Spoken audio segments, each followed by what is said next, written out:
They say killers always slip up. Sometimes it's a fingerprint, sometimes a careless witness, and sometimes just a single text message.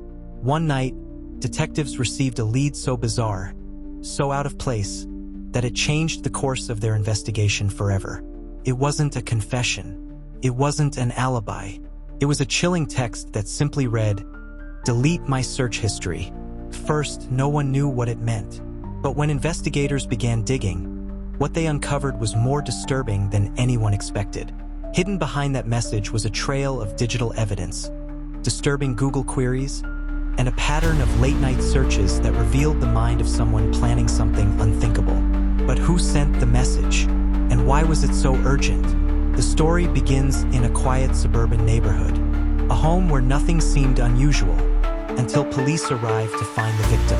A scene staged to look like a break-in, but the details didn't add up. The back door wasn't forced, the valuables weren't missing, and yet there was chaos everywhere. Detectives quickly suspected the killer wasn't a stranger. This was someone close, someone who knew the routines, someone who had been watching. As the investigation unfolded, they uncovered something chilling. The victim's partner had sent that strange text. But it wasn't just a plea, it was a warning. Because on his devices, investigators found search histories that read like a step-by-step blueprint to murder. How to silence a victim, how to stage a burglary, how long before someone notices missing.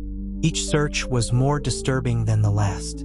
But just as detectives thought they had their answer, another discovery twisted the case even further.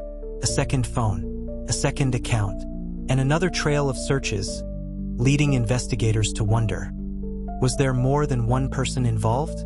The deeper they dug, the darker it became. Family secrets, hidden relationships, motives nobody expected. The real truth behind that chilling text was far from simple.